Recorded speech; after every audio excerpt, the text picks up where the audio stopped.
मेरे दो पैर नहीं है, जो राइट पैर है वो अबाउ नहीं है और जो लेफ्ट वन है वो बिलो नहीं है। I am using prosthetic now and I am walking with this crutch. उसके पीछे एक रीजन है, मैं बाय बर्थ ऐसी नहीं थी। 2008 में जब मैं आपके यहाँ फर्स्ट पीयू बोलते हैं, हमारे मुंबई में 11th स्टैंडर्ड बोलते हैं, जब 11th स्टैंडर्ड में मैं थी तो उस वक्त मैं कॉलेज से घर लौट रही थी और मेरा पहला सेमेस्टर एग्जाम था। मैंने 10th में 92 स्कोर किया था और मुझे बचपन से ख्वाहिश थी कि मैं डॉक्टर बनूं। मेरे जो अब्बू हैं वो वेजिटेबल वेंडर हैं, सब्जी तरकारी बेचते थे। हमारी माली हालत अच्छी नहीं थी और मैं बस डॉक्टर बनकर घर को सपोर्ट करना चाहती थी। और जो मुझ जैसे गरीब तलबा तालबात थे, जो मुझ जैसे गरीब बीमार थे, उनकी खिदमत करने का जज्बा था और अल्लाह से दुआ करती थी कि अल्लाह मुझे उस काबिल बनाना। उस वक्त कुछ जराए नहीं थे, आप लोगों की तरह इतने सारे हेल्पिंग हैंड नहीं आते थे हमारे पास, लेकिन बस एक ख्वाब था कि डॉक्टर बनना है। 10th में अच्छा स्कोर किया, साइंस में एडमिशन लिया। 11th क्लास का पहला सेमेस्टर था और मेरा जो कॉलेज था वो घर से काफ़ी दूर था और मुझे लोकल ट्रेन से ट्रैवल करना होता था, मुंबई की लोकल ट्रेन। 7 अक्टूबर 2008 मामूल की तरह ही दिन था।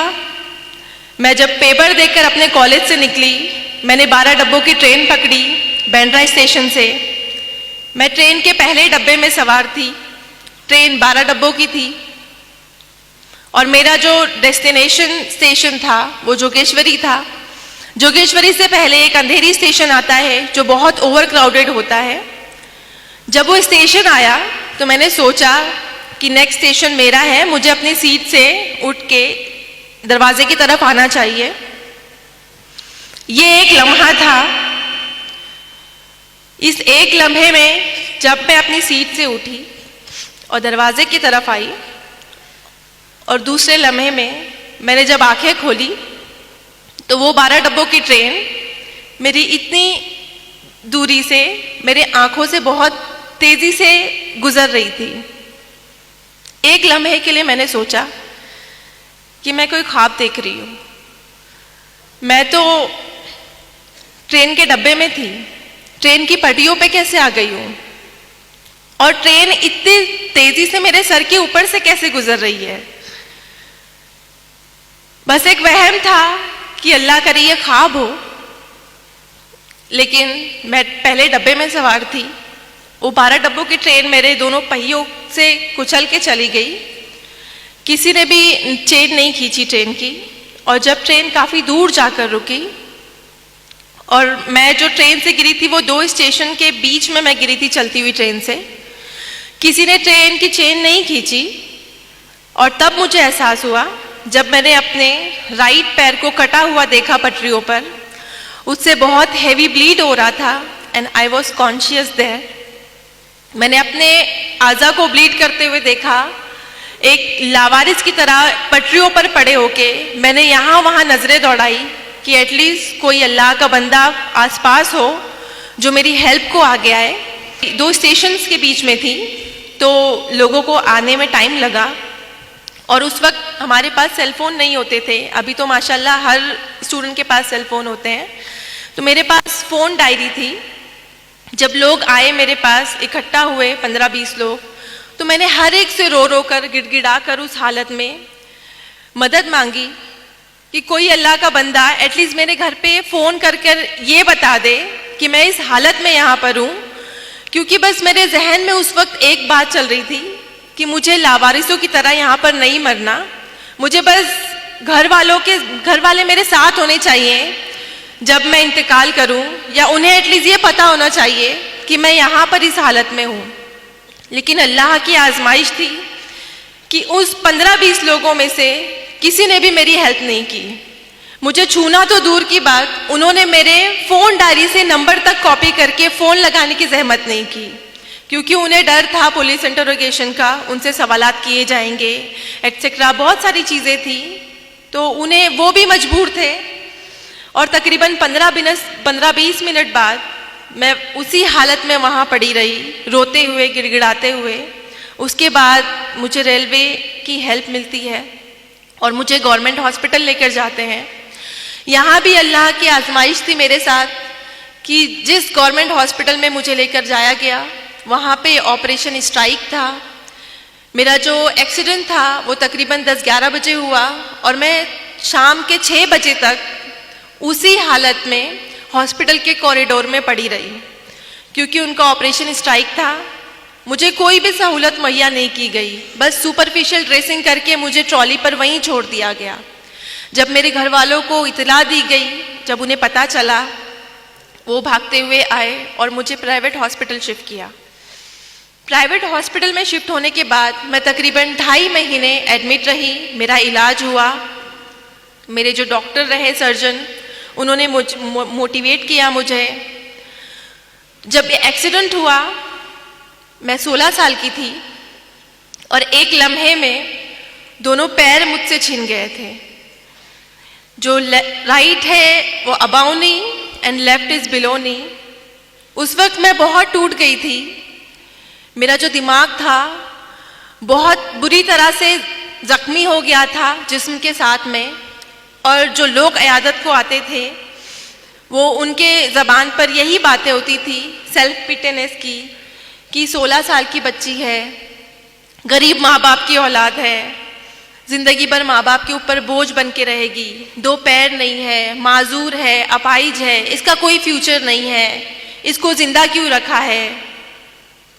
मैं भी अपने जहन में काफ़ी बातें सोचती थी, और मेरी जगह अगर कोई भी होता, कोई भी 16 साल का लड़का या लड़की होती, तो वो भी यही सोचती कि इस ट्रेन एक्सीडेंट में अल्लाह ने मुझे दूसरी ज़िंदगी तो दी, लेकिन इस तरह की बेबस वाली ज़िंदगी कि मैं एक तरफ से दूसरी तरफ खुद से करवट नहीं ले सकती हूँ, मैं खुद से वॉशरूम नहीं जा सकती हूँ।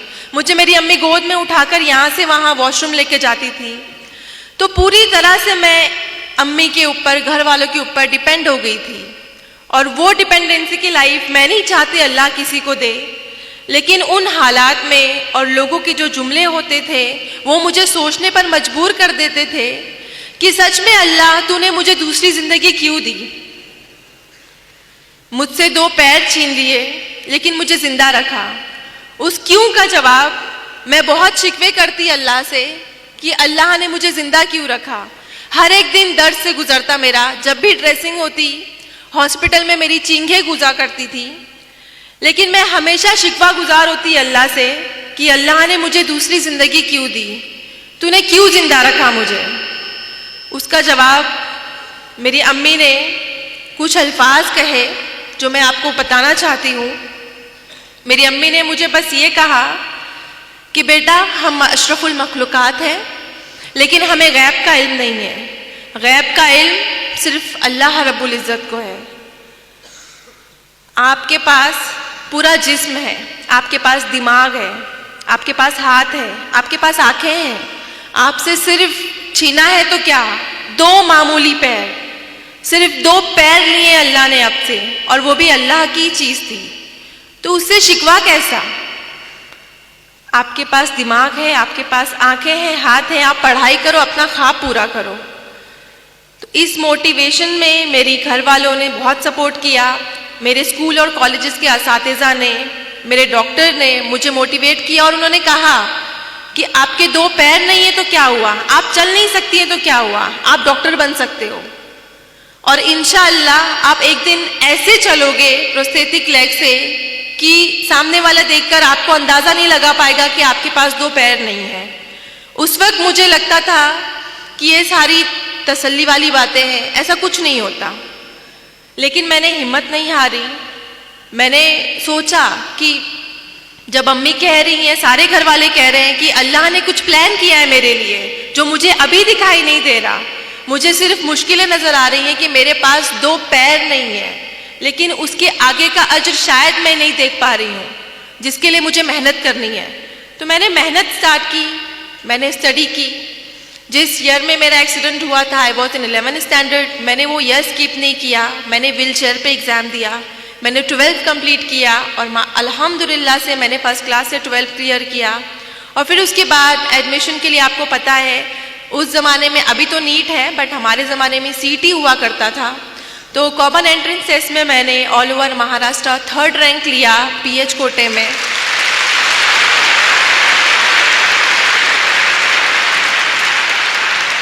थर्ड रैंक लेने के बाद जिस तरह आपको खुशी हो रही है, मुझे इससे ज़्यादा खुशी हुई थी कि अल्हम्दुलिल्लाह मैं अपने ख्वाब के बहुत नज़दीक हूँ। और उसी दौरान मुझे ये प्रोस्थेटिक लगे, बायलैटरल जो प्रोस्थेटिक है मेरे नकली पैर, इससे मैंने चलना फिरना सीखा और मैंने 12 एग्ज़ाम क्लियर किया, सीईटी क्लियर किया। लेकिन यहाँ पर भी अल्लाह ने आजमाइश रखी मेरे लिए। मेडिकल में एडमिशन के लिए सारे डिसेबल पीपल को एक काउंसलिंग होती है, मेडिकल एग्जामिनेशन होता है और वहाँ पर हमारा डिसेबिलिटी परसेंटेज डिसाइड किया जाता है कि how much disable we are. तो वहाँ पे जब हम काउंसलिंग को गए, बहुत सारे कैंडिडेट आए हुए थे, मैं भी उनमें से एक थी। जब मेरा एग्जामिनेशन किया उन्होंने, तो मुझे मेरे डिसेबिलिटी सर्टिफिकेट पे उन्होंने 89% डिसेबल लिखा। और मेडिकल में एक क्राइटेरिया है, 20 ईयर्स क्लॉ है कि कोई भी फिजिकल डिसेबल जो कैंडिडेट है, जो उम्मीदवार है मेडिकल में एडमिशन के लिए, वो 40 to 70 के बीच में डिसेबल हुआ तो ही एडमिशन के लिए एलिजिबल है, वरना उसे एडमिशन नहीं मिलता है। तो I was more than 70% disable that time. और तो मुझे मेडिकल में एडमिशन के लिए डिनाई किया गया कि आप 89% डिसेबल हो, आप 2 क्रचेस यूज करते हो, आपके पास 2 पैर नहीं है, तो आप मेडिकल में एडमिशन नहीं ले सकते हो, आप डॉक्टर नहीं बन सकते हो। उस वक्त जो मायूसी की लहर थी मेरे अंदर, वो मेरे एक्सीडेंट के वक्त से ज़्यादा थी, क्योंकि मैंने बहुत मुश्किलों से अपने आप को समेटा था। मैंने बहुत यकीन किया था अल्लाह की ज़ात पर कि अल्लाह ने मेरे लिए कुछ बड़ा रखा है, क्या पता इसी के ज़रिए मुझे डॉक्टर बनना लिखा हो। लेकिन जब डिनाई हुआ तो मैं बहुत फिर से मायूस हो गई। लेकिन वहाँ पर मेरे डॉक्टर ने मुझे सजेस्ट किया कि आपके पास एक और रास्ता है, आप नाउम्मीद मत हो अल्लाह की ज़ात से, आपके पास एक और जरिया है, आप बॉम्बे हाई कोर्ट में अपना केस फाइल कीजिए। मेरे लिए बहुत अनोखी बात थी, आई थिंक आप लोगों के लिए भी होगी, कि मेडिकल में या कोई भी इंस्टीट्यूट में एडमिशन के लिए एक बच्चा जिसके पास एक अच्छा रैंक है, जो एलिजिबल है, उसे बॉम्बे हाई कोर्ट क्यों जाना है। उस वक्त मेरी समझ में नहीं आया, लेकिन मैंने हिम्मत नहीं हारी और मैंने अल्लाह से दुआ की, बहुत गिड़गिड़ा के दुआ की और अल्लाह पर यकीन रखा कि अगर इस तरह अल्लाह मुझे इस मेडिकल में एडमिशन को दिलाता है तो मैं ये भी ट्राई करूँगी, मैं हारूंगी नहीं इस मकाम से।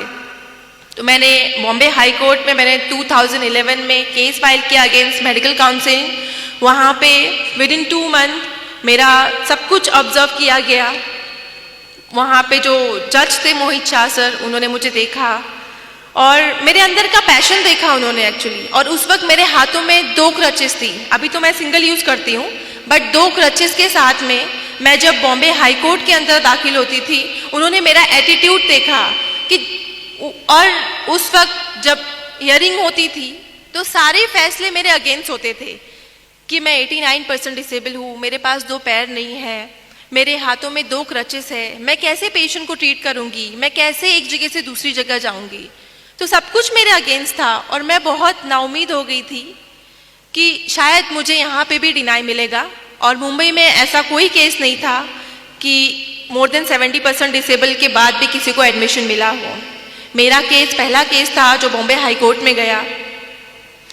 लेकिन जब आखिरी दिन था, मैंने खुद से हिम्मत जुटाई और मैंने खुद से एक अहद किया। 2008 में मेरा एक्सीडेंट हुआ था और 2011 में ये बॉम्बे हाई कोर्ट में मैं गई। तो इन 3 सालों में मुझे डर लगता था ट्रेन की आवाज़ से। जब भी मैं ट्रेन को देखती तो मुझे खौफ बैठता था, लेकिन मैंने खुद की हिम्मत जमा की और मैंने सोचा कि अगर आज मैंने इस डर को नहीं भगाया ना, मुझे ये प्रूव करना है कि मेरे हाथों में 2 क्रचेस है, इस ट्रेन ने मेरे 2 पैर छीने, लेकिन मैं इसी ट्रेन में सवार होकर बॉम्बे हाई कोर्ट जाऊंगी। और लास्ट डे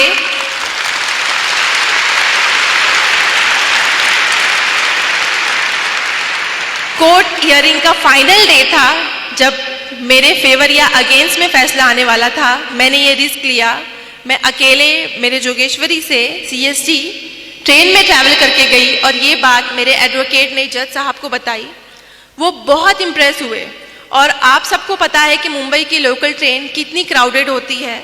उन्होंने कहा कि हम जैसे नॉर्मल इंसान नहीं आ सकते एक जनरल डब्बे में, और ये बच्ची जस्ट बिकॉज उसको एडमिशन चाहिए, उसके अंदर इतना पैशन है कि उसको डॉक्टर बनना है, मैं इसको एक मौका देना चाहता हूँ। ये बात अल्लाह ने उनके दिल में डाली। मेरे फेवर में फैसला करना उनके लिए बहुत बड़ा रिस्क था, क्योंकि ऐसा कोई केस नहीं था। लेकिन उन्होंने मेरा पैशन देखा, हार्डवर्क देखा, अल्लाह पर यकीन देखा, और उन्होंने अल्हम्दुलिल्लाह मेरे फेवर में जजमेंट दिया। और उसके बाद आप अल्लाह के करिश्मे देखिए कि जहाँ एक तरफ मुझे लगता था कि मुझे मेडिकल में एडमिशन नहीं मिलेगा, और दूसरे दिन ये हुआ कि मेरे फेवर में जजमेंट देने के बाद मुझे इंडिया के टॉप मोस्ट कॉलेज में एडमिशन मिला, सेठ GS medical college and KEM hospital.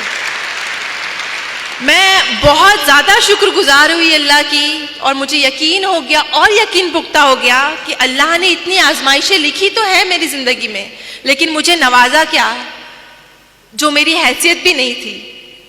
मैंने कभी नहीं सोचा था कि मुझे इतने टॉप मोस्ट कॉलेज में एडमिशन मिलेगा, लेकिन मेरे ऊपर एक जिम्मेदारी थी कि मुझ पर भरोसा करके जो चीफ जस्टिस सर ने मेरे फेवर में सबके अगेंस्ट जाकर मेरे हक में फैसला सुनाया था, मुझे उनको सही साबित करना था।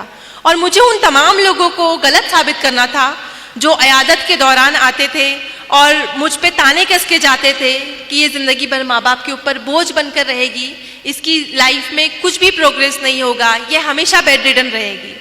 मुझे उन सबको प्रूव करना था कि 89% डिसेबल होने के बाद, 2 पैर नहीं होने के बाद भी एक लड़की, मुस्लिम माशरे से ताल्लुक़ रखने वाली लड़की डॉक्टर बन सकती है। MBBS डॉक्टर बन के मुझे उन लोगों को गलत साबित करना था।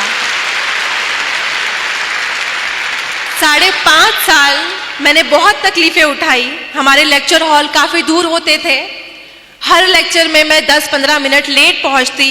एहसास कमतरी होता मुझे कि मैं लेट पहुंच रही हूँ, मेरा लेक्चर मिस हो रहा है, और 3-3, 4-4 घंटे नॉन स्टॉप खड़े रहना होता था।